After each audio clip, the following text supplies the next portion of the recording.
Hello and welcome to Midweek Updates on Oweleketv, where we bring you to speed with happenings from Monday till today. I am Antonia Nwokolo.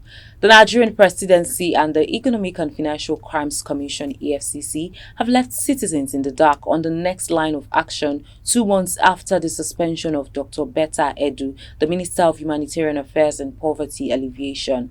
The EFCC, after the January 8 suspension of Edu, followed a thorough investigation and had submitted an interim to the presidency. Reports say that the anti-graft agency had submitted the interim report of its investigation into the allegations against the suspended minister and recommended that Edu be prosecuted.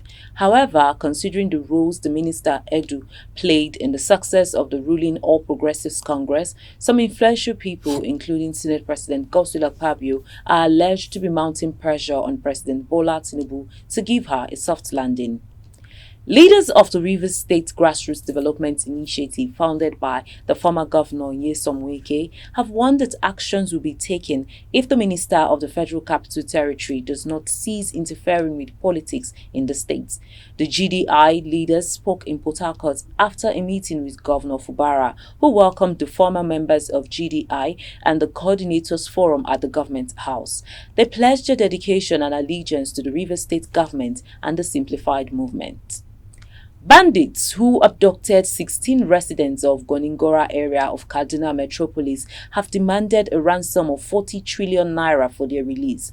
On Wednesday, February 28, bandits attacked the Goningora community, a suburb of Kaduna metropolis in the Chinkun local government area, kidnapping 16 residents. The ransom demand comes just 4 days after 287 school children were abducted in Kuriga, another community in Chinkun. Conference of Nigerian Political Parties (CNPP) and the over 75 allied civil society organizations under the umbrella of the National Civil Society Organizations Against Inept Leaders have insisted on thorough and independent investigation of the alleged 2024 budget padding by Senator Abdul Ningi, despite the suspension of the senator for 3 months, saying that their 14-day ultimatum stands. In the statement jointly signed by the Deputy National Publicity Secretary of the CNPP, Comrade James Exema, and the National Secretary of the Coalition of CSOs, Alhaji Ali Abacha, the bodies noted that the Senate plenary on Tuesday was obviously teleguided to an obvious scripted end. They also noted that in the course of the debate on the budget padding allegation, the senator representing Cross River North Senatorial District, Senator Jarigbe Agom, made a shocking disclosure that ranking senators received as high as 500 million naira from the 2024 budget.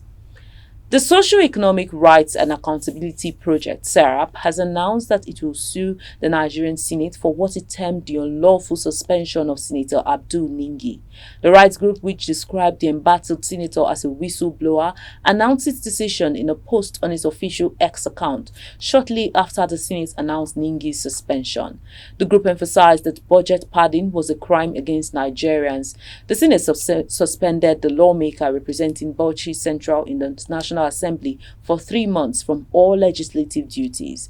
It was agreed that the Bauchi lawmaker would be suspended from the Senate for 3 months without pay, after which he was escorted out of the Red Chamber by the sergeants at arms. The federal government has postponed the launch of the Nigerian Student Loan Scheme indefinitely. The Executive Secretary of the Nigerian Education Loan Fund, Akintunde Sawyer, made this known during an interview on Tuesday. In June 2023, President Bola Tinubu signed a bill to start a student loan fund that would give interest-free loans to Nigerians for higher education. A former Speaker of the House of Representatives, Femi Gbajabiamila, proposed the bill, and it was supposed to start between September and October 2023. Tinubu said the program would begin in January 2024 after missing the October deadline. In January, the Minister of State for Education, Yusuf Sununu, said at a meeting that preparations for the program were finished. This included making the student loan scheme website and planning how to start the program. Tinubu told leaders of the National Association of Nigerian Students that the program would start once they added more features like vocational studies. However, barely 48 hours before the launch, Sawyer said the loan scheme was postponed due to some corrections that were being made around the launch. The Rivers State chapter of the All Progressives Congress has issued a stern demand for the resignation of Governor Siminalayi Fubara, citing his perceived failure to deliver on his duties 9 months into his tenure. Speaking at a press briefing in Port Harcourt, the chairman of the caretaker committee of the party, Sir Tony Okocha, expressed disappointment in the governor's performance, stating that he has demonstrated incompetence and a lack of vision for the state. Okocha highlighted the party's assessment of Governor Fubara's activities over the past 9 months, describing them as clueless, visionless, directionless and rudderless. He emphasized that the APC's call for resignation is not biased and is aimed at bringing attention to the state's governance issues. That's all we have for you on Midweek Updates. I am Antonia Mwokolo. Follow us on our social media handles at Oweleketv. Visit our website at www.oweleketv for a thrilling journey. Oweleketv, rising star at the fairground.